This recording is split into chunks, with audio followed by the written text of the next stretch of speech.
Interesting. Interesting.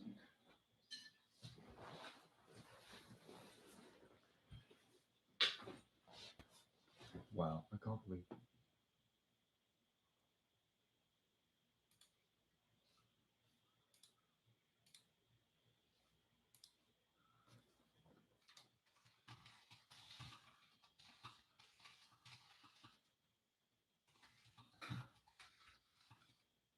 Yo, guys, can you guys hear me?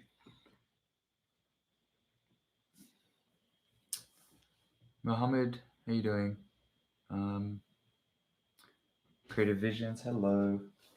Hey guys, I don't know if you can hear me. Let me know if you can hear me. Oh, okay, cool, cool, cool. Yeah, this is weird. I decided to do like I want to do like weekly live streams, so just give you guys answer any questions that you guys have, maybe even like work alongside um y'all if we're just jumping on. But yeah, um, I don't know. I honestly didn't expect people to jump on it. I was gonna just test it. So thank you for thank you for hanging out. I'm just what are you guys doing? Hope you guys are doing well. But yeah. Um, Hello, hello, hello. Yeah, guys. Okay, so I guess we'll. I didn't expect it to work, like I said, but let's do it. If you guys have any questions, let's work through it, and hopefully, I can help you guys. So we have Creative Visions, Caspar, Mohammed, Sophia, Sami, and Tiun here. So thank you for dropping in. But yeah, I'm just looking forward to hang out with you guys because yeah, it was just good. Instagram. Yeah, I'm sorry, guys. I'm really bad at responding on Instagram. Um, yeah, I'm really bad. So let me just quickly check that for you.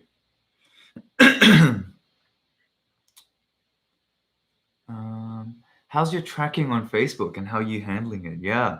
So just while I go find this Instagram DM, Facebook, it's funny. It's like it's getting like we knew it would get worse as the month of June progressed, right? And we are seeing it right now. So one of my ad accounts, one of our brands that we started last year, it always had like attribution issues where we always had like 30% loss even before the iOS 14 thing. And yeah, it was an issue, right? Like it was a problem, but it was enough like we still had enough data to allow us to scale, right? And yeah, it was no problem. But that ad account now has like 70% attribution loss. So yesterday I was having a look at our sales and Facebook told us we had about 10%, oh, sorry, 10 sales. When I looked at our Shopify, it's like there was like 60 sales. So it was insane. Like yeah, the loss is just ridiculous. So the way we're handling it is making sure that all of our creatives are properly aligned, and we kind of just throw them all into one control campaign. Like what I mean by control campaign is this one campaign that's spending about $1,000 a day, and that's like the majority of our budget for this small brand. And inside of that campaign, we have 4 to 5 ad sets that are completely 100%. We know that these win, right? So this is our male 24 to 55 year olds, a couple interest based interest based ad sets, and then also a stacked lookalike ad set. And then we just throw our creatives in there. What we're doing is looking at overall like ROAS, which is like the overall return on ad spend. So how much did we spend? So yesterday we spent about on this one ad account like $2,000, but brought in just shy of 4,000. So for that ad account, it's still very it's not ideal. It's like 1.9 um, return, not ideal, but right now we're okay with it because our break even is like 1.3. So still profitable, but yeah. Um, Ga- Gagan. Yeah, sorry, man. I didn't mean to upset you, bro. But yeah, look, I don't do video calls directly one on one with people. That's just not something that's on my agenda right now, and I don't think it's fair. So, like, yeah, if you want to show me your store, DM me. I can have a look at it real quick while live, and I can give you some feedback. But yeah, Mohammed, that's how we're handling our Facebook. It's kind of archaic right now. We're looking at UTM tags, and also there are a few other like softwares that we can jump into, like Hyros, and I think we got referred. What was it? What was the software called? The software was called Elevar. So they're essentially just high. They're just UTM tracking. So we're looking into that right now. But until we jump into those platforms, we're going to just continue to use eRow as our overall spend versus overall revenue for the day. And it's doing okay for us. Some ad accounts, only have a 30% loss, so it's not too bad. One of my other ad accounts, literally, if I open it up, and I wish I could show you guys my screen. Maybe I'll work on it and try to get some streaming softwares and stuff.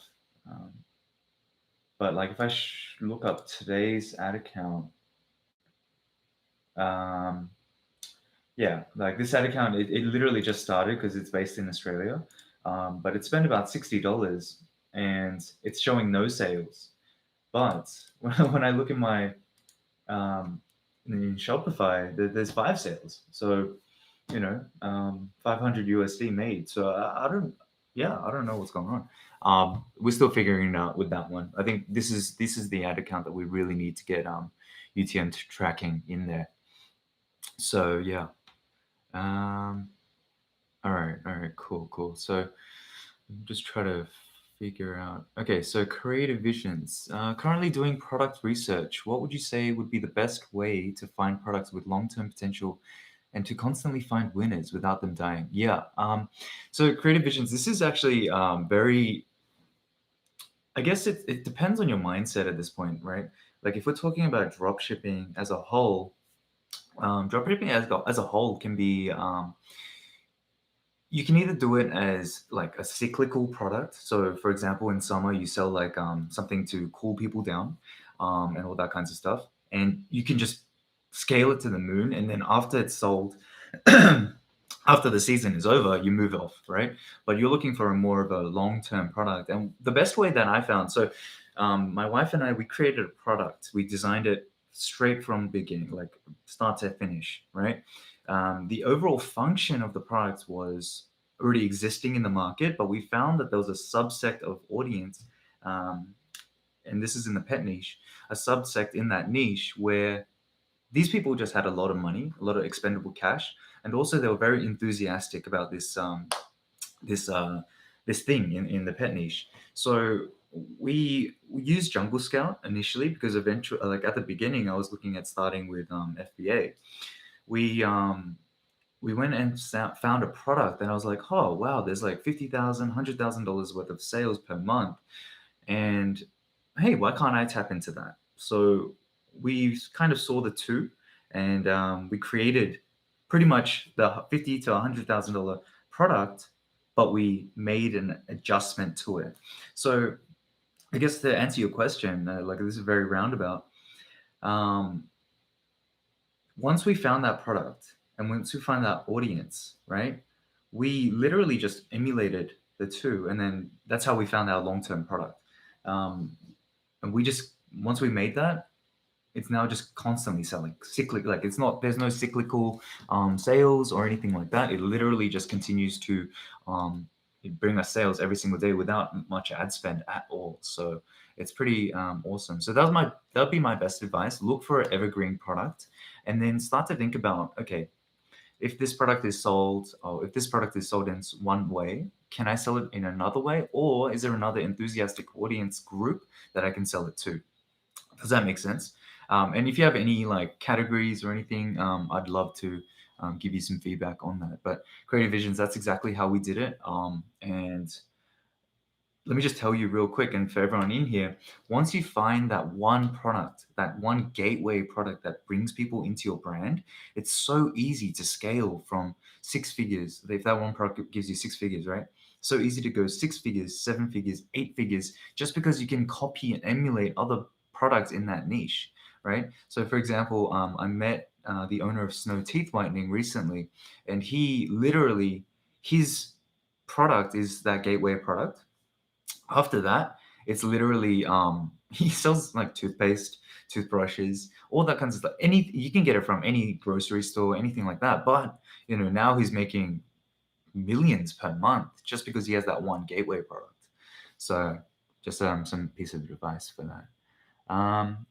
So creative vision. I hope that helps you, man. Really. And sorry for my voice. I think I'm getting a bit sick. Um, so apologize for that.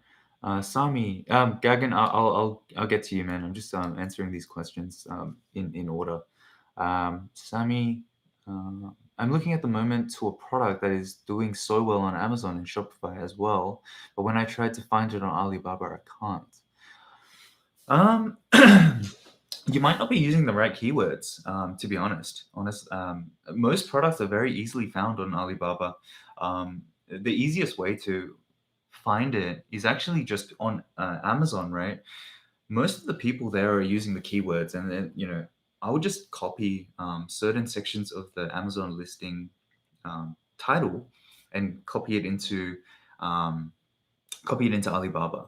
If that doesn't work, right, what I usually do is go and I have a guy in China, and literally I'm like, hey, Frank is his name, and I'm like, Frank, I want you to find these products, and yeah, he's so good. I don't have to pay him a fee as long as I buy through him, and he always saves me money. Just because he finds the best deals, so he's awesome. We literally are launching a new product. I think this week. So really excited about that. So yeah, Sami, that's my piece of advice. Use the keywords in the Amazon title, and I'm sure you'll be able to find it. Very rarely is there a product that sells in the market that is not available on Alibaba. So I hope that helps. Okay. So now we're at Gagan. So let me quickly open up my Instagram, and let's see if I can do a quick store review of. I wish I could share my screen just so I could, make it more engaging for you all. Okay, sweet. I got you. Oh, okay. Let me move this over here, and let me move your screen over here. Cool. Yeah, good luck, Sammy. It's not easy, but this creating a business is not easy either. And if it was easy, everyone would be doing it, to be honest. Um, but yeah, I firmly believe there's is a lot of potential in the world for all of us. And I guess my mission is just to make sure you guys are taken care of, and then you have all the support you need without having to pay too much.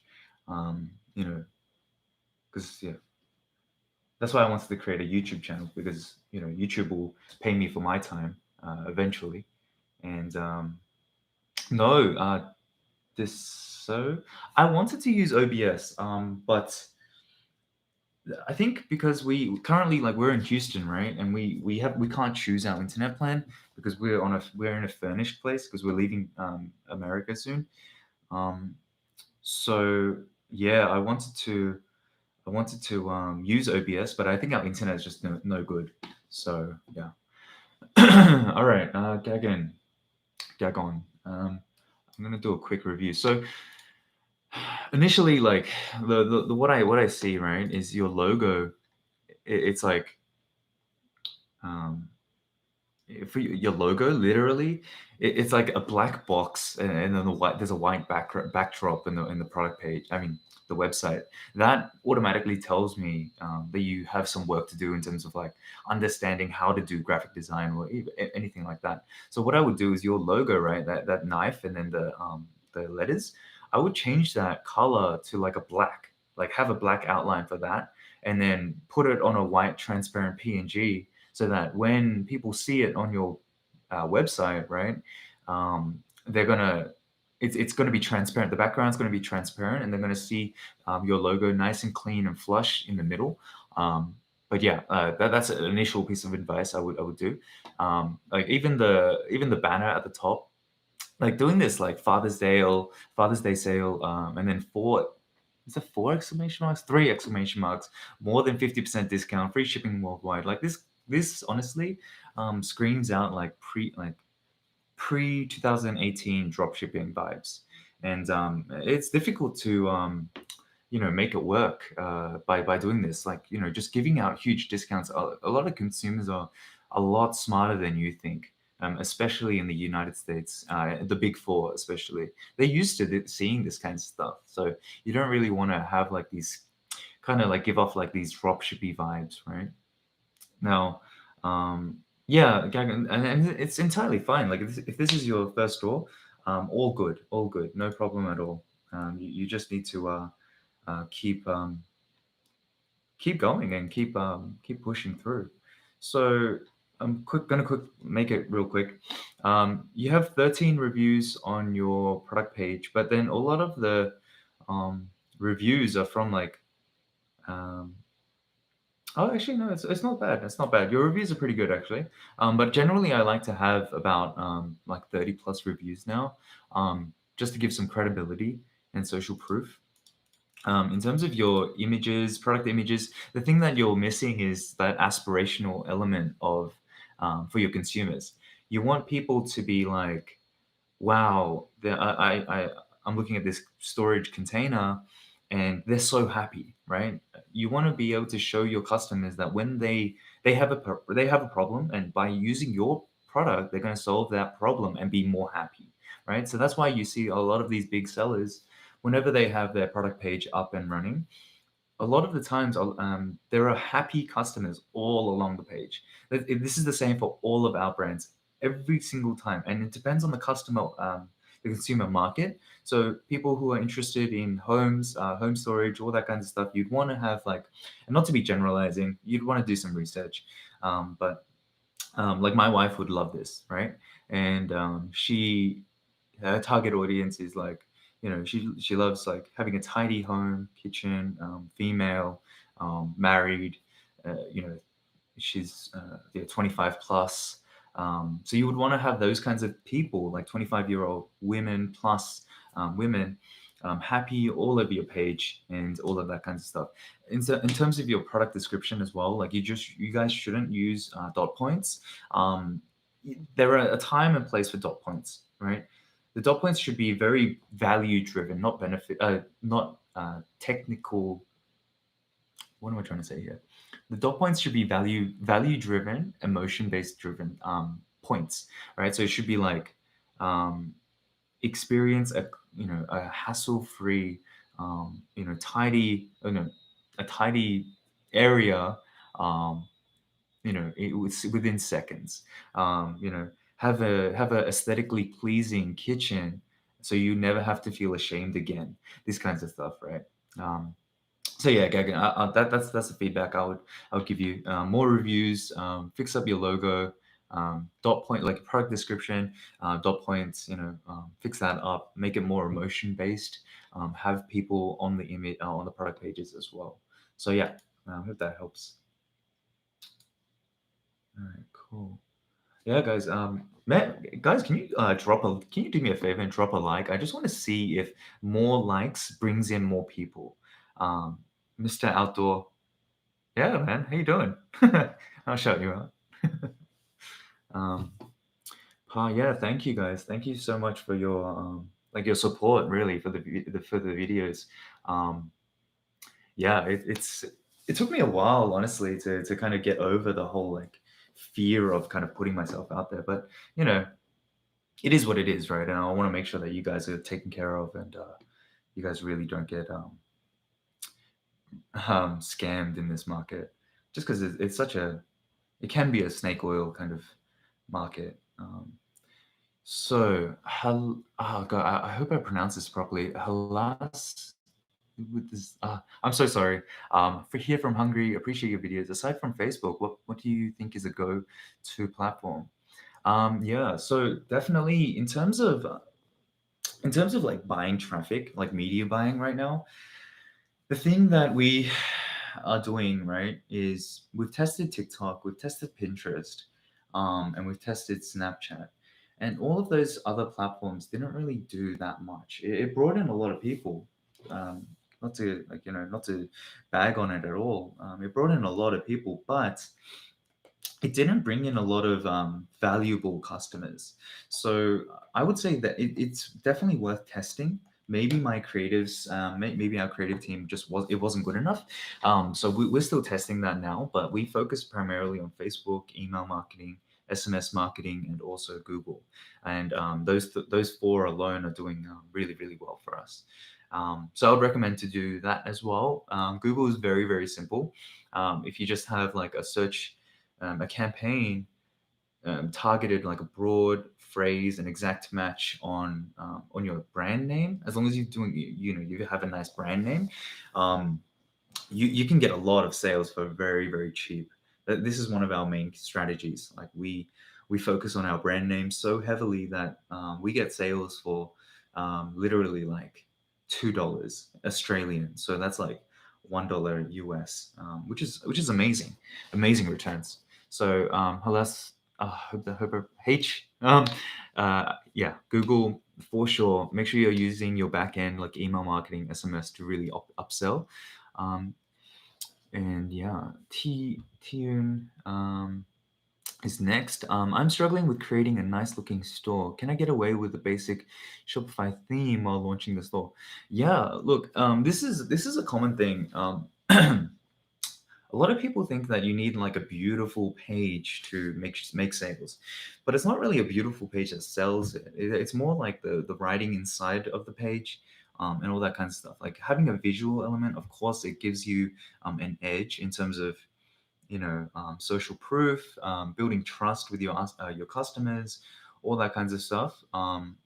It's never going to be a bad thing. But if you're a beginner, you don't need to worry too much about it. Just make sure you understand your audience, like why they want it, and how can you, as the brand, be the middleman? How can you be the guide to get them to the promised land? Um, you know, for example, um, Nike, right? And I keep using Nike as an example because they're just such a great brand at doing this. Nike is they position themselves as the company that's going to help every single person, no matter what their shape, size, nationality, wherever they're from, to be an athlete. Whatever their body shape, all that kinds of stuff. You can be an athlete if you partner with Nike. You use their gear, all that kinds of stuff, because we are all made to move. That's their kind of rhetoric, right? So they do that so well. So you need to think about it at the same time, in the same way. How can you help your customers be solve the pain points that they have? And yeah, that's what you would do. So don't worry too much. Just make sure you know your customer, and you can do an amazing job without beautiful landing page design. But I'll do a video on landing page design. It's super simple, the way I do it. It literally just hiring one graphic designer and then the rest just throwing it in there in the page builder app. Firo, oh, sorry, dog decks. What's the next big move? I don't know if you mean personally or through business. For business, it's trying to scale this new business to 8 figures. Right now, we've crossed the 7 figure mark, and we did well. Like we launched it in August last year, but we want to get to the 8 figure, and we've only been just selling one store, and to be honest we got complacent. So yeah, that's the next big move for us. How to select an agent in China? Yeah, I don't know. Like we this guy that I told you guys about, Frank, he literally just DM'd me, randomly sent me a DM and then emailed me, and I was like, okay, all right, I'm gonna test you out. And then I asked him to get me this certain product, and yeah, he got me the product. It was a really good price, and yeah, we've been working ever since, working together ever since. So yeah, dog decks. That's what I would say. Just keep focusing on what you're doing in terms of like um, being active in groups, in forums, all that kinds of stuff, and they'll find you for sure. Creative visions. when you're testing a product, do you use a? Oh yeah, always use ABO because CBO is more hands off. I like to have more control when doing this. Um, well, when testing new products, sorry, and I like to also set a certain budget. So I don't run any Facebook ads for a product that I'm not 100% confident in terms of like the ad copy, the page copy, the page look, all that kinds of stuff. Unless it's perfect, in my book, I won't run any ads. So then, once I run ads, I'll have $300 to $500 of spend on that product, and if we're not profitable after spending that amount. And if I don't see any potential, I just drop the product. Dog decks. Facebook pipeline launched. Yeah, I'm not too sure about that. Mohammed, page build. What page builder are you using right now? The Gem Pages is not available. Yeah, so Gem Pages is not available to new installers. But if you're a veteran of Gem Pages, it's still available for us. I use that. Um, So hey, nice to have you here, man. Um, Shimalka, yeah. No, thank you so much for the kind words. Yeah, I can make a video on Google Ads. I wouldn't say like I'm a pro at it. Like we use it to like literally we just use some basic keywords and my brand name. So the way we the way we use it is kind of like we developed like an ecosystem. So think of it this way. This way. Facebook brings in a lot of our traffic, right? 90% of our traffic. And let's say we're spending $5,000 on Facebook. Um, what then, based on that amount of spend, we're going to utilize email and SMS to capture as many people there as possible. Because out of those people that come from that $5,000 of spend, they're not going to all purchase. They're not going to all like jump into my retargeting funnel and all that kinds of stuff. With iOS 14, the retargeting system is kind of like whacked anyway. So we were focusing more on the SMS and email pop-ups and remarketing to them on the back end. Then when with Google, we might spend only $1,000 a day, maybe $900 on like just high-level keywords, but then the rest of it is just on our brand name, and then that's what generates a lot of traffic for us and a lot of positive sales. So yeah. But yeah, that's pretty much how we structure all of our ad accounts, our all media buying efforts, and yeah, I'll definitely do a video for sure. Give me a second, sorry. Creative visions. Doing product research for Facebook, but struggling to find products with Google. Advice for Google ads to find. Yeah, I don't use Google to look for products. Creative visions. The way I look for products is now that we have established brands, it's very easy for us, right? Like we already have that gateway product that I always talk about. Now it's just a matter of how fast can we launch new products. And the easiest way for me to do that is to look at my top 5 competitors, see what they're running ads for, see what's profitable for them, finding it, and to be honest, undercutting them. Because I don't care too much about the profitability of that second product because I'm not going to have acquisition costs or any of that kind of stuff. So, of course, we have healthy margins for sure, but we focus more on, yeah, just speed, getting as many products as launched as possible. So yeah.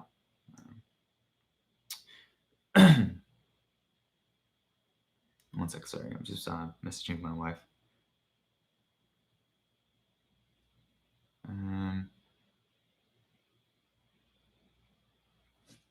Okay, cool.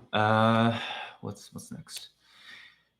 Creative vision. Mohammed, many people scaling their ad sets by duplicating and increasing their budget, but many recommend not to do that because it would overlap the audience. What's your point on this? Yeah, so audience overlap is definitely a serious thing. I actually prefer to put all of my winning audiences into a CBO, and by doing that, what happens with a CBO, right? You're letting Facebook kind of go and find your audience potential purchasers. Now, also another thing with CBO is that it fights away the potential of audience overlap, right? So that means that, let's say for example, we're talking about nets of audience, right? This is the audience. In CBO, they're gonna make sure that there are different nets in the audience, and they're not gonna overlap. When you're doing ABO, or have different CBOs targeting the same audience, then yes, there's going to be audience overlap, and it might not be the most efficient use of your marketing dollars. So I generally like to, once I've tested it in ABO testing, and I'll do a video on like how to spend more than like 100, 200, 300, 5,000, whatever, in Facebook and the structure. I'll make sure I do that video, and pretty much once I put it all into a CBO, I just start increasing the budgets as long as it's profitable. So I hope that helps. Um, okay. Bum, bum. Yeah, so Mohammed, that's exactly how I would do it, just to avoid audience overlap. Because yeah, it is a definite thing, especially if you have smaller audiences. There's a higher chance of audience overlap. That's why I kind of advocate for huge, broad audiences too. Um, so yeah, okay. Shimalka, what do you think about testing products through a general store? No, I actually don't like general stores, because yeah, they're very 2017, right? Very 2017. So like I said, customers are getting smarter by the day, and general stores kind of give off that scammy vibe, that scammy vibe. So I generally avoid general stores. What I would prefer though is a niche store. So we create niche stores in every niche, and then we just test products that way. So that way you're still technically using the same theory of like using a general store, but the branding is there, and the branding colors, all of that trust building elements are all there, and all of the assets remain the same. You can just constantly republish on different product pages, so there's a lot less work. So it's very easy for us to quickly um, put out new products, right? Um, okay, cool. So, yeah, T Te- Tiyun, sorry, I'm sorry, bro. Yeah, so having nice copy is essential to solve their pain points. 100%. You need to show them that one, you understand their pain points, and then second, you need to show them how your product. You need to effectively communicate how your product is going to solve those pain points, and you want to be able to do it in a very very short, concise couple words. I'm talking like five words, that kinds of stuff. So, for example, um, one of our brands is in the sun protection niche, and I think the new branding that we're kind of going with is, um, uh, we care about like something about like we know sun care, or something like that, so that at least we can deem ourselves as an authority in that figure, and then that just builds up trust with them. So something very short, very concise, you know we understand sun care, or sun care is important to you as it is as important to us, something like that. um,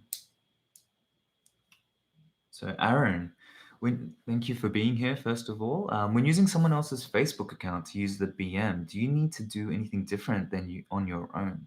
Like, do you need to set it up for them? How does that work? Yeah, so for example, I use my wife's ad account to do a lot of advertising, and I had to set everything up for her. Like I just logged in, and I I logged in. I created all the business profiles, all that kind of. Oh, sorry, the business accounts, right? And then what I do is from my original BM, right, my personal BM, I share all of the assets like pixel, ad accounts, pages all across to the second BM, and then we run all of the ads in the second BMs, just in case the second BM is, let's say, for example, something happens, our ad account that gets disabled or whatever, advertising rights gets restricted, then by doing that, I can still run ads on the first account. So I hope that makes sense. Um, Top 10 apps. Is it good to advertising on Snapchat and TikTok? Yeah, look, I we talked about it earlier, and I definitely think that there's a when you're thinking about marketing, you need to think of it as an overarching like an ecosystem. So if you're going to use Facebook, then yes, you definitely should use Snapchat, TikTok, Pinterest, um, all these other kinds of platforms, because you want to be the brand that's just everywhere. Like Nike isn't just in shops, it's in TV, it's on billboards, it's on Facebook, it's on Google, it's everywhere, right? You want to have that for overarching brand effect and really develop that authority in the market. So yeah, definitely want that for sure. Mm, all right. Um, what's next? Oh man, I'm so sorry, guys. I hope I'm pronouncing your names correctly. Kamayan. Any tips on Facebook advertisement, like how to find better audiences? Yeah, okay. So generally, I like to kind of just wing it at the beginning, right? So for example, if you're doing Nike, you do, Adidas, Nike, Lacoste, Under Armour, Lululemon. You find all those, and then from each of those ad sets, you can actually go into the suggestions tab in Facebook, right? And it's going to shoot you out like another 10, 15 interests. You can go test those ones, put them into the suggestions tab. It's going to test out, and it's going to throw out another 10, 15 audiences. Now, if you need more, there is an app called Interest Explorer, and this is one that my team has been looking at. But like we've used it, and we pay for it as well. And I'm still testing whether or not it's going to be amazing for us. And that's why I haven't done a video on it. But I'll make sure I get you guys a discount if I eventually do a video on it. Um, but yeah, I'll let you know. But yeah, Kamayan, that's exactly how I would do it. I would go put it in the suggestions tab. No need to overthink it, honestly, because your what's it called? Your ad copy and your creative and your headline is going to filter out the people that you don't want anyway. So they're not going to click anyway. So as your ad account continues to spend and understands who you're trying to get, who your ideal audience is, then it's just going to work over time. But at the beginning, yes, it will be a little bit more expensive. But yeah, Vishav, how are you doing? Hope you're doing well. What strategy do you use to test different angles without having to make different landing pages for each angle? Yeah, so what we do is we generally, when we're testing angles, it's literally just in the Facebook ad platform. We send them directly to the same same landing page, because our landing page is catered towards it's going to have elements of each angle, save time, you know, save money, save convenience, help you become, like an avid dog lover, or like avid cat lover, right? So it's going to have elements of all of those. But with our ad copy and our creative, we want to make sure that it has only one angle per test, right? So then when they go to the page, they're still going to have that congruent effect of ad to page, but when they're on the page has a different objective than the ad. The ad's objective is literally just to get people onto the page. That's why we only have one angle, right? We want to test which angle is the most magnetic. But once we're on the product page, we've got a different objective completely. So we just use the same product page for all of it, it's like unless you're testing like male, female, then you can create different landing pages. But it's a lot of work for very little return at the beginning when you're starting out. When you're scaling and all that kind of stuff, for sure you can have different landing pages, but at the beginning you don't really need it. Um, Guys, on the 19 guys that are here, 20 guys, can you do me a favor? Hit that like button just so I can see if the likes correspond with the more people coming in. I just want to see if this is the first test that we're doing this week, but I'll try to do it weekly, live Q&As for you guys, just so you get as much value as possible. So hit that like button. Make sure you hit it, just so I can see if there's a part. I'm trying to understand the YouTube algorithm. Thank you, guys. Thank you. Um, Nilesh, thanks for being here. First of all, can you make us earn? Is yes. So please. I'm not sure what you mean by that, but I'm definitely here to help you. Whatever questions you have, I want to make sure that you are taken care of. Because when I was first getting started with e-commerce, it was a tough world, man. Like it was so hard. So I want to make sure that you guys are doing, are good. Make sure you don't get ripped off or anything like that. Um, Hero Lind, hello, how are you doing? What if I saw a product that has a printed logo on it and I want in that area to be my logo and the product is procured already? Uh, you mean produced already? So, Hero Lind, the way this works, right, is when you find a product, um, let's say for example, you see a product that has someone else's logo on it and you want your logo there. You can do that for sure. You just need to contact the supplier, ask them that, hey, I want this logo in that place. I want you to replace it. So then you're going to allow. I mean, they're going to allow you to do that, but you need to understand to make it cost effective for them and for them to make money and make it worth their while. They need you to buy a minimum order quantity. So, for example, most suppliers have a minimum order quantity of 500 if you want to get your logo on there. So, yeah, definitely not a. Um, it's definitely doable. It's just that you need to be willing to invest that money. So yeah. Okay. So I hope that helps. Mohammed, do you kill ad sets by seeing through different attributions? No, not really. So um, I don't look at different attribution windows. We just focus on the 1 day click attribution window, right now, just because we know that the attribution window is just effed. It's just messed. So we focus on the 1 day, and what rather than looking at on a day by day basis, I look at it at a 14-day, 7-day, 3-day basis, rather than before I would only look at it on the 1 day and 3 day, and then kind of just decide based on that whether I want to scale. But yeah, no longer am I doing that because the iOS 14 windows are just getting worse and worse. So we look at it at 13, 14, sorry, 3, 3, 7, 14 windows, and based on that, I make a decision.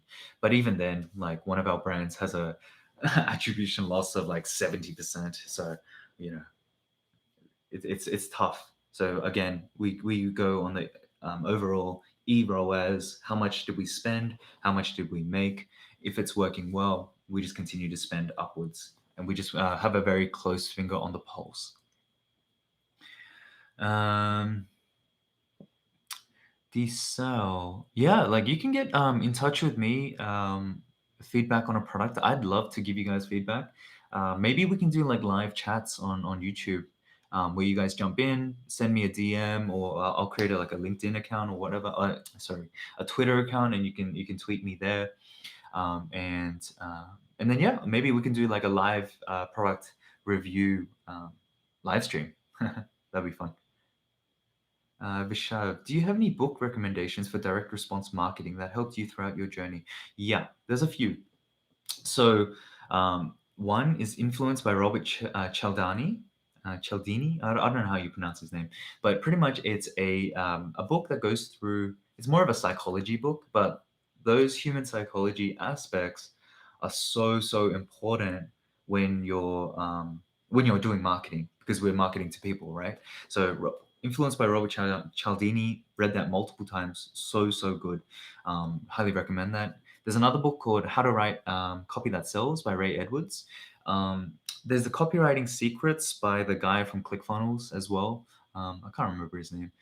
So those three are good. One book that I recently read, and I finished it yesterday, was an amazing book. Oh, honestly, Building a Story Brand by Donald Miller. It was absolutely mind blowing. It's if you guys don't understand the idea when I talk about how to be a guide or how to be the person or the brand to solve someone's problem, sorry, how if you guys don't understand what it means to be your brand, being a your guide, like your customer's guide, or helping them solve their pain points, read this book, How to Build a Story Brand by Donald Miller. It's an amazing book that very easy to digest as well. And if you guys read that book and come back with questions, I'm confident, 20 people that are in here, you're going to have amazing results. I am honestly, certain, because anyone that takes that advice, anyone that goes through understanding, okay, this is how I need to market, for sure we're going to be better. You're going to do better off. You're going to kill the 97% of the drop shipping market, and then you're going to build an e-commerce brand that can just do an amazing thing. So Vishav, those are the books I would recommend. Robert, how important is it to have a custom box? Yeah, so it is important, but at the beginning when you're doing testing, as long as you can kind of validate that the product actually solves someone's problems, they won't really care about your branding, honestly. There is like app like brands like Apple and all that, coming out with like amazing customer experiences. It does make it important, but it's not the be all end all, especially for a brand that's getting started. You don't need to get too worried about that. So yeah, don't worry, especially when you're validating. But yeah, 21 people in here, guys. As just for a test run, I'm pretty hyped about this. So thank you, everyone, for jumping in. I hope you guys are having an amazing day. Um, Top 10 apps. How much are products recommended to have in a niche store to appear as a brand? Yeah, like look, to be honest, it doesn't really matter. Like our one big brand store literally only has the one product.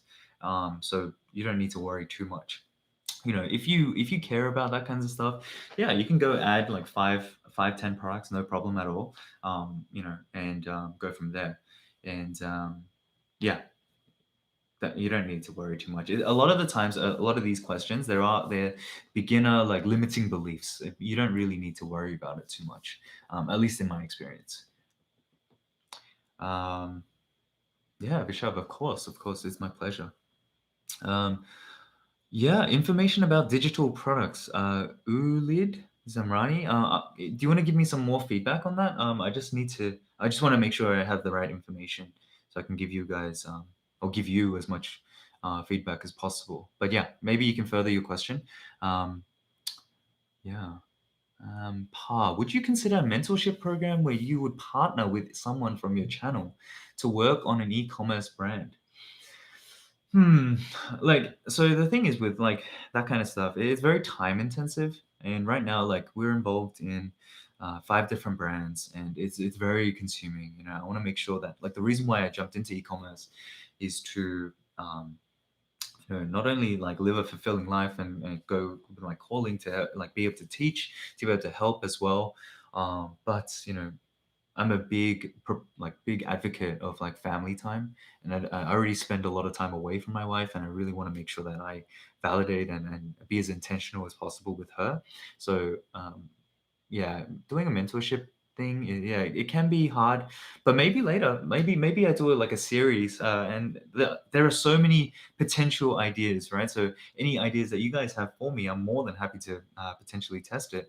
But yeah, maybe I do like a live series where I partner with a student, I mentor them, and I try to get them to $1,000 a day. I don't do anything, but I guide you guys through it. That could be so fun, and we just document it. As long as you're happy to share the product and all that kinds of stuff, get some extra change in your pocket. Maybe we could do that. Yeah, I'm down for that. That'd be fun. Um, yeah, this hour. I'm glad you enjoyed that idea. So yeah, guys, if you guys have any product ideas, feel free to DM me on Instagram, and maybe I'll create a schedule or something like that where we do different lives for different events or different things. So we might do a live doing product checks. We might do a live for Facebook ads, and maybe if one of you guys know how to do the streaming thing, because I don't know everything, right? I suck at this stuff. If you guys can help me get the streaming so I can show my screen, I would love to do that because it'd be more engaging, more educational for you all. So yeah, anyone who knows anything about OBS or streaming, please hit me up. Let me know. And any camera gear, let me know. I'm more than happy to jump on a call and get all this done. Um, okay. Can we sell saturated products on the untapped market? If yes, what would our strategy be? What would your strategy be? Yeah. So, for example, right, I want to talk about this topic of saturation.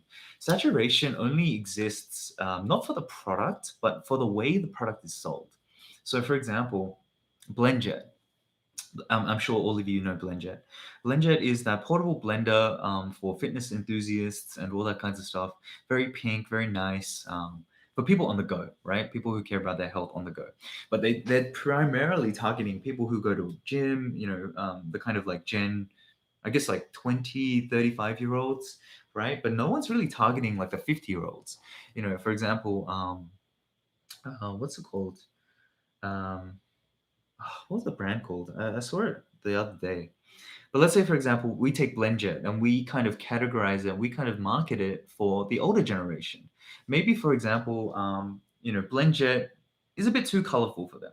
Or maybe, you want to do it for military vets.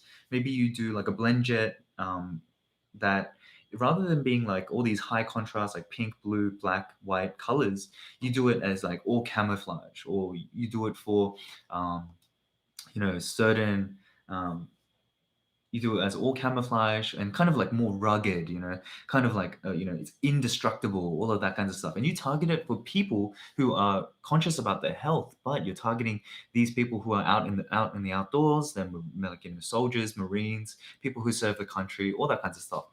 That's an exact immediate way how you can kind of take a saturated product and make it work, right? So that's how I would do it if I was to go ahead and do that. So that's an exact idea for you guys. I think it could work. And again, it would be testing, but yeah. Um, can we sell saturated? Oh yeah, sorry, that was your thing. Can you make a video on copywriting and direct response marketing? Yeah, for sure. So the copywriting and direct response marketing, I guess I would need to kind of segment it, like one for ads and one for product page. So yeah, I'll definitely do that. Like I intend my YouTube channel to become like a pretty much like an online course, like where you can go and you can get all this free information and um, pretty much just not have to pay hundreds of dollars for the course. Um, because in my opinion, like, you know, I don't know. We make, like, me and my partners, we make enough money from our online stores. And if I create an amazing YouTube channel that gets, serves you guys, then YouTube will pay me, right? So YouTube will cover my time. YouTube will cover all of that, and you guys get all the value for free. So win-win, right? So make sure you like and subscribe. So make sure you help me out with that one. So yeah. Kate, is it worth to do e-commerce right now during the pandemic? Aren't prices super high for shipping? Kate, let me just tell you, the pandemic, and I don't want to like the whatever the situation in the world right now. Yes, shipping is more expensive, but you need to. The potential for growth for your e-commerce brand is much higher now than it was many years ago. Because many years ago, people weren't so okay with buying online. There was a lot of scams happening, all that kind of stuff. But with the whole like whatever the situation is, people are a little bit more wary of going into stores, right? So they want to buy online, they want it delivered to their home. There is a lot more potential now. Yes, shipping prices are more expensive, but at the same time, um, if you can, that's why I always say, like, you have to find other ways to pivot. Like, for example, rather than doing a drop shipping of a of a product, so yes, we'd still do the drop shipping route, but we find through suppliers quick shipping rates, like 5 to 7 days, and that's still super quick and still super cheap.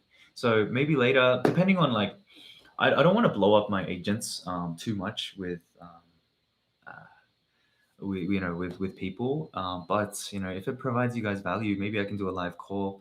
Um, with them, and if they're happy to if they have the capacity to take on more people, yeah, they'd love more business. And again, it's a win-win, right? Like, I'm happy to help them grow their business, and it's a win for me because it's a win for you guys. As long as you guys get value, I'm more than happy. So yeah. So I hope you guys like that. Okay, so who's next? Zandria, great inspiring live stream. No, thank you. Honestly, I was just waiting for my wife. We're getting ready to go out and run some errands. But yeah, I was just waiting, and I wanted to do this live stream. So thank you all for being here, and thank you all so much for your kind words and support. So I really appreciate that. And make sure you like the video so more people can see it. I want more people in here, so because I just don't think that this information should be. Yes, there is value in there, but I want to give away as much free information as possible. So, top 10 apps for a beginner. Which advertising platform is best? No, dude. So for example, Facebook ads is actually way easier than any other advertising platform, in my opinion. So I would recommend you definitely to yeah, go ahead and use Facebook ads. You follow my videos and all that kinds of stuff. It's definitely the easiest platform. So yeah, Desau, also from the Freedom Shopify course with Dan Vess. Yeah, Dan Vess, I love him. He's freaking awesome, dude. He honestly changed my life. Are you guys a part of this? Yeah, he's the one that helped me support me to get YouTube up and running. He's the one that kind of supported me to. He pushed me honestly. So yeah, I love him to death, and yeah, he hires me as a mentor in his group. So yeah, he built an amazing course, and I wouldn't partner with anyone that doesn't have like that burning desire to help people. So yeah, I love Dan. Only good things to say about Dan. Yeah, he's an amazing guy, and he's freaking jacked. Let me just say, I love Jim, right? And he's jacked. Like you wouldn't ever think that like um, some guy on the internet would be so jacked, but man, like I don't know, I'm freaking scared of him. He's huge. Um, so yeah. Okay. Would you recommend still running a Father's Day sale for next couple days, Armon? So Armon, thank you for your question. Yes, definitely. So that actually reminds me, I need to run a sale real quick on my store. It's just a flash sale saying, hey, for Father's Day, get an extra 15% off. Yeah, I definitely recommend. Definitely do that. Guys, let me just quickly message my wife. I just want to make sure that I'm not holding her up. Uh, family first, guys. Family first. Oh, okay. She can hear me. 10 minutes. Okay, cool. Okay, I've got permission. 10 minutes, guys. So we'll continue here until 10 minutes. So thank you. Thank you, Judy. Um, all right. All right. Oh gosh, I'm losing my track. Um, uh, Aaron, I've learned tons from you. Thank you. Honestly, Aaron, thank you. Honestly, for just being here. Looking forward to building a branded single product store. Have you ever built a single product print on demand store? No, Aaron, I haven't. But because, so okay, this is, let me just talk something on print on demand. Print on demand is so bloody amazing. I love it, right? But I suck. I'm so bad. I have no creative bone in my body. I literally like look at what I just wear like a black t-shirt every single day. I'm like horrible, honestly, in terms of like creative design, what looks good, all that kinds of stuff. So print on demand is not my forte because I don't know what looks good, right? But yeah, definitely you could create a print on demand store for a certain niche. It wouldn't be a one product store though, so just be mindful of that. You would want to use print on demand and think of a certain niche, something that's coming up real quick right now. Like what's really trendy? What's something that there is widespread attention on? Like what's the topic, right? So for example, inflation in the United States, a lot of people are worried about it. So they're, because people are just talking about it, right? Maybe you could do a shirt on like a create a print on demand store on like financial literacy.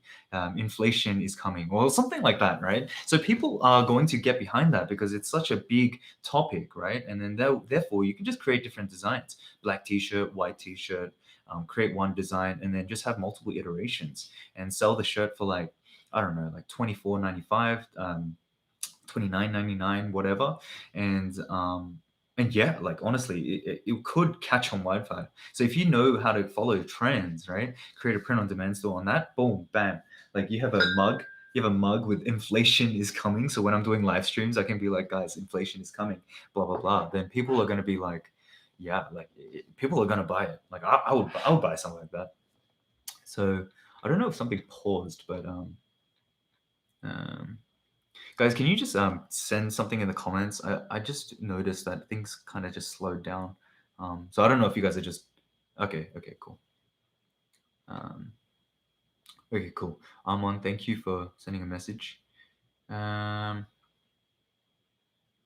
yo. Hey guys, thank you, thank you. Okay. What are some habits that helped you during succeed during your e-commerce journey? Okay, so when I was first getting started, I was still working. My wife and I were still working a 9 to 5 job. So what I did was I would start sleeping a lot less, and the cold shower thing. I haven't done a video on it, but um, like I've been doing cold showers for like five years, ever since we started with this e-commerce thing. And honestly, when it's a bit of a joke in terms of like how many people jump onto it because it's such a trend, but it really does help. So yeah, so wake up early, 5 a.m. Make sure you're grounded in something. So for me, like I'm a believer and I'm a big believer of Jesus. So obviously I have my quiet time. I pray and I do all that kinds of stuff, and I kind of ground myself in things that are more important than me, right? Just making money is not the most important thing. So I always make sure I ground myself, because when you're in this e-commerce journey or trying to get this e-commerce journey started, it's very easy to get kind of like frustrated and like, why isn't it working and all that kinds of stuff. But it takes patience and it takes a lot of clear thinking. So it's so important to have um, good grounding, right? So that when you actually make it, like let's say for example, you make your first 100,000 on a store, then you should be, you should have all these um, you should be grateful, you should be humble, you should be have all these good characteristics prior to making that success, so that follows through. This was a big lesson that my wife taught me. um, you know you have to develop your character so that um, when you have a little, you can be generous, you can be humble, you can do all of that kinds of stuff. So when you actually make it, then you can give more, you can be more humble, you can be more generous, all that kinds of stuff. So yeah. So yeah, sleeping less, being grounded in something that's bigger than yourself, quiet time, make sure you don't neglect family time, cold showers, be very productive, and do the whole Pomodoro thing, 45 minutes on, 15 minutes off, that kinds of stuff. So yeah, that's the habits I would talk about. Um, okay, so um, yeah, Kate, I intend to do lives every week. Hopefully, it depends on how well this one does. And but yeah, just thank you guys for being here.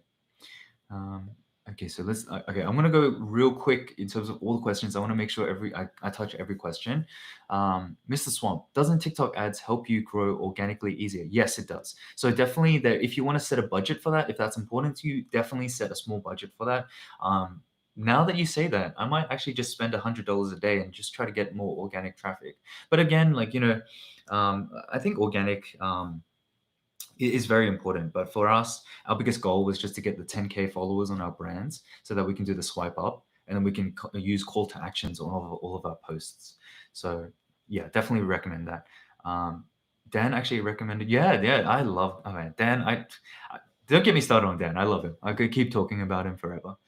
So Josh, nice name. Thanks for being here. Are you shipping directly from China or using a 3PL at the moment? How do you handle your returns from the US from your experience? So, Josh, currently we use two fulfillment warehouses. We use Amazon FBA as well as our own personal 3PL. The reason why we're in the United States right now is because we want to open up and buy our own warehouse here, because just to receive pallets and then ship it to FBA and also ship it to customers. And that's how we handle our returns. So, the returns, we get it sent back to the 3PLs. When I was back in Australia, though, and I didn't have a 3PL, I would get them to send it to a friend in the United States, or I would get them to send it to myself, whatever was cheaper for them. And then based on that, I would gift it to influencers. I'd gift it to my friend, all that kinds of stuff. And yeah. Um, Armon, I definitely will upload this live so you guys can just go back and watch it, because I think there's a lot of value in this video. And yeah, I just want to make sure that this, our message, our whole idea of helping each other, all that kinds of stuff, is public. And I want to document this as well. For the OGs that are with me before we hit the 100,000 subscribers, I want to make sure that you guys are shouted out too. So thank you so much for following and subscribing and helping. Darren, how long did it take you to find your first product? It took me a lot. Like, I don't know if you guys have ever seen any of my previous videos with Dan, but I failed like I think 6 or 7 products. And I talked about it in my one of my first YouTube videos. I think it was a baby playmat, and it's because I was um, financially no, sorry, no, I started selling the product, and I didn't have any I didn't look at the patents trademarks on it, and therefore I got a cease and desist letter in the mail, and I lost the plot. And yeah, I had to close down that store. So yeah, it took me a while, Darren. So don't get too, a lot of people get disheartened when they fail on their first product.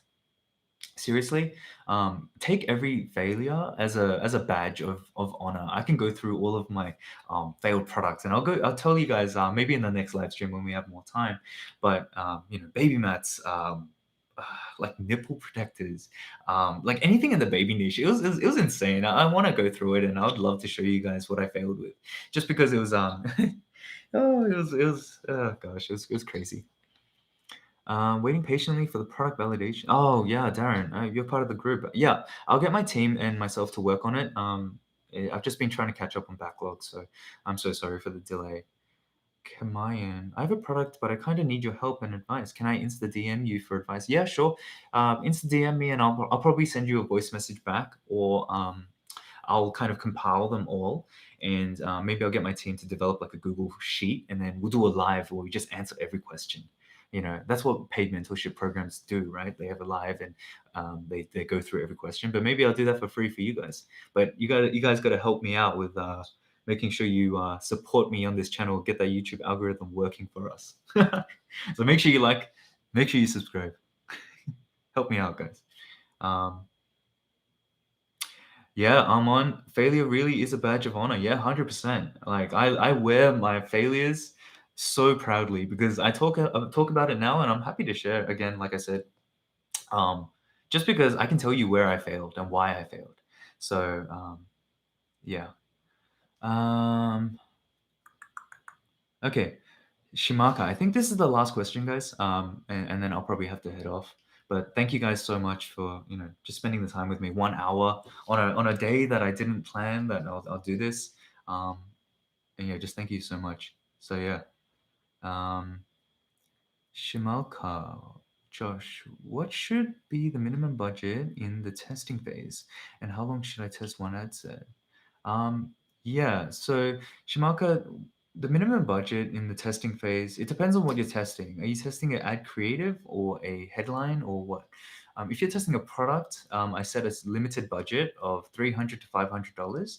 But when I'm testing certain creatives or angles, I have it set not at a dollar budget, but more of an impression budget. Um, what I want to do is I let it run, and this is something that I learned from my mentor. I let it run for about 2,000 to 5,000 impressions, and go from there. But depending on what the dollar figure is, because each ad account has different CPMs. Each test has different CPMs as well. Each audiences have different CPMs. So that's why I like to have a consistent testing um, target, which is 2,500 to 5,000 impressions. So yeah, that's what I do.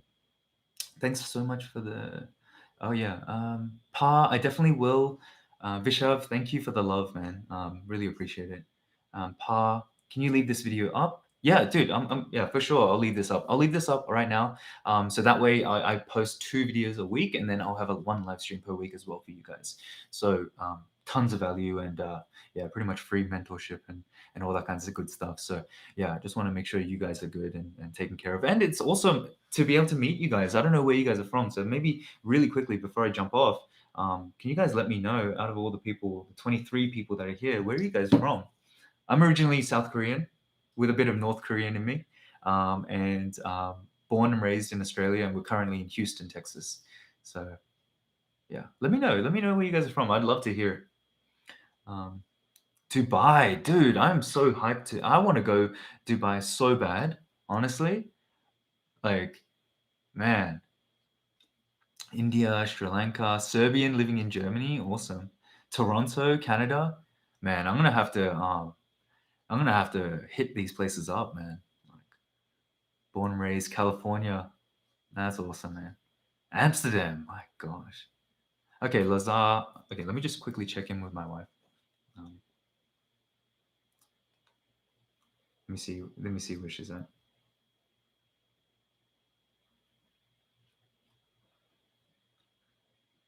Yeah, this is a free mentorship, dog decks.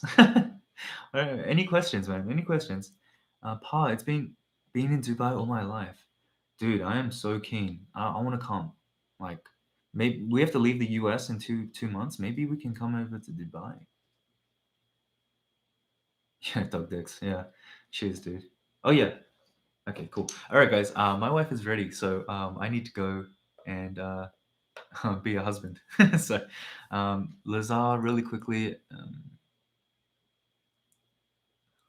Yeah, wow. Okay, one second. I just need to quickly answer this. I have the worst burnout. I can't do anything, like no drive, no motivation. Any advice? Okay, really quickly. Really quickly. Let me just. Um, so, really quickly, I'm going to talk about burnout because I face burnout so many times, and it's so important to make sure you take care of your body, physically, mentally. Um, Otherwise, yeah, what's the point of making money? What's the point of working so hard? We're gonna all eventually, um, you know, pass away, right? So one main thing that I would recommend is again, like, find something that you know reminds you that you are only human. You are only you like, yes, you make money and you make good money and all that kinds of stuff, but it's not what defines you. And um, so for me, it was like finding my identity in Christ, and I like that reminds me that I am only a speck on this earth, and my goal is to do as good for as many people as possible. So finding that life purpose, Lazar, is so important, right? Trading, it can be very very time consuming, and not time consuming but very emotionally draining. So you need to have that grounding, whatever it is, whether it be meditation, um, you know finding your life partner, or even a pet. I don't know, whatever it is.